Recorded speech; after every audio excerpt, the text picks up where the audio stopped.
দর্শক ভিডিওটি না টেনে দেখুন এবং শেয়ার করে দিবেন এই প্রত্যাশায় আরও একটি ভিডিও দেখার আমন্ত্রণ জানাচ্ছি সবাইকে। আজকের ভিডিওতে আমরা জানব গর্ভ অবস্থায় চর্মরোগ হলে করণীয় কী, বলছেন professor doctor Selina Akhtar ma'am. মূল ভিডিওতে যাওয়ার আগে সকল গর্ভবতী মায়েদের জন্য গুরুত্বপূর্ণ বেশ কিছু তথ্য দিতে চাই। আপনি জানেন কি WHO নির্দেশিকা অনুসারে গর্ভ অবস্থায় কমপক্ষে 4 বার আপনার স্ত্রীরোগ বিশেষজ্ঞের পরামর্শ নিতে হবে। গর্ভ অবস্থায় 5টি বিপদ সংকেতের একটিও যদি আপনার সাথে ঘটে, ঘরে বসে সময় নষ্ট না করে অবশ্যই আপনার নিকটস্থ স্বাস্থ্যকেন্দ্র অথবা ডক্টরের কাছে যেতে দেরি করবেন না। শুধুমাত্র জরুরি ক্ষেত্রে ঘরে বসে সময় নষ্ট না করে হোয়াটসঅ্যাপ ভিডিও কলের মাধ্যমে সিনিয়র স্ত্রীরোগ বিশেষজ্ঞের সাথে পরামর্শের জন্য কল করুন 01312178913 এই নাম্বারে। আর হ্যাঁ, সকল গাইনোকোলজিস্ট ডক্টরদের ইনফরমেশন বিস্তারিত জানতে আমাদেরকে ইনবক্স করতে পারেন। ধন্যবাদ। আমার 22 উইক চলছে। আমার প্রথম বেবি শরীরে গোটা গোটা বের হয়েছে। করণীয় কি?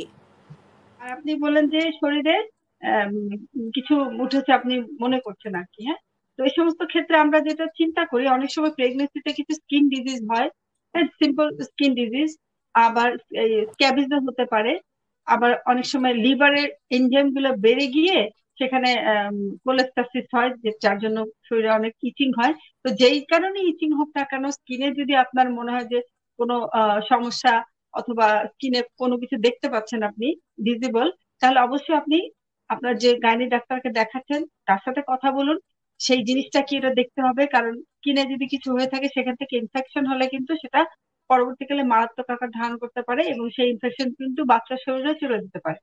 আর আপনার গাইনির ডাক্তার যদি মনে করেন যে আপনাকে একজন চর্মরোগ বিশেষজ্ঞকে দেখানোর দরকার আছে, তাহলে সেই ক্ষেত্রে তার সাথেও দেখাতে হবে। আবার অনেক সময় আমরা সোরিয়াসিস বলি, একটা চর্মরোগ আছে যেটাকে আমরা সোরিয়াসিস বলি। সেই সোরিয়াসিস কিন্তু প্রেগনেন্সিতে অনেক সময় এটা ফ্লেয়ার আপ হয়। আমরা বলি যে সুপ্ত থাকলে অনেক সময় প্রেগনেন্সিতেও সোরিয়াসিস দেখা দিতে পারে। তো চর্মের যে কোনো সমস্যা হোক, চর্মরোগ কিন্তু আমরা অবহেলা করি না, কারণ চর্মরোগ এমন একটা রোগ যে রোগের জন্য কিন্তু কিডনিতেও ইফেক্ট হয়ে থাকে। তো সেই ক্ষেত্রে প্রেগনেন্সিতে যখন চর্মরোগ হয় সেটা অবশ্যই কিডনি প্রেগনেন্সিতে আরো বেশি নাজুক থাকে। সেই জন্য এই চর্মরোগের চিকিৎসা করা খুবই প্রয়োজন। আপনি ইমিডিয়েটলি আপনার যে ডক্টরকে দেখাচ্ছেন তার চেম্বারে দেখা করুন এবং কথা আর বলুন। দেখা যাবে এরপরে যারা আমরা প্রতিদিনই আসি আপনাদের কাছে একজন বড় বড় বিশিষ্ট ডক্টরদেরকে নিয়ে এবং তাদেরকে কনসার্ন করাই আপনাদের সাথে। আপনাদের গর্ভজনিত যত অসুখ বিসুখ থাকে তা আমরা বলি এবং আপনাদের চিকিৎসা করার চেষ্টা করি।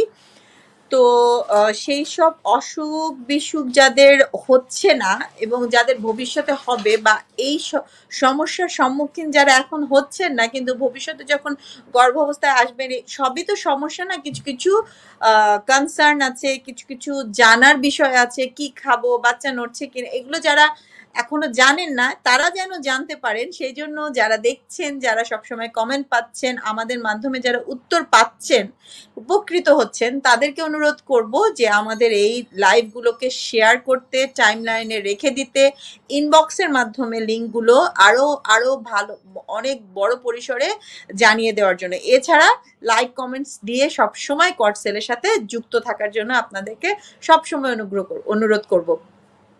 আর একজন যখন আমরা একটা কিছু জেনে যাই, আমরা যারা মা হই, মা কিন্তু আমি একা হই না, আমি মা হতে পারি, আমার বোন হতে পারে, আমার ননদ হতে পারে, আমার ভাবি হতে পারে, আমাদের আশেপাশে পরিসরে অনেকেই ওই মাতৃত্ব মাদারহুড থেকে আসবে আমার পরে।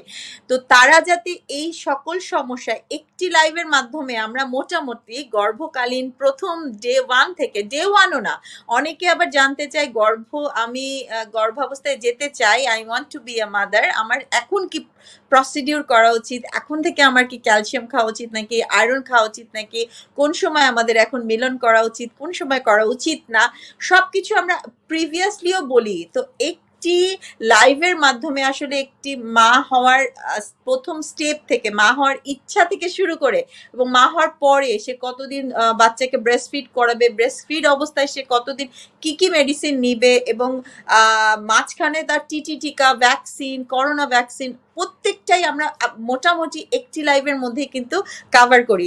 সো আমাদের একটি লাইভ, একটি ম্যাডামদের সাথে আমাদের কথোপকথন, প্রশ্ন উত্তর পর্ব যদি আপনারা টাইম লাইনে রেখে দেন, তাহলে আমার মনে হয় আরো আরো অনেক অনেক অনেক মাদের তাতে উপকার হবে এবং আপনাদেরও আত্মীয় স্বজন ফ্রেন্ড সার্কেলের মধ্যে তা স্প্রেড হয়ে যাবে।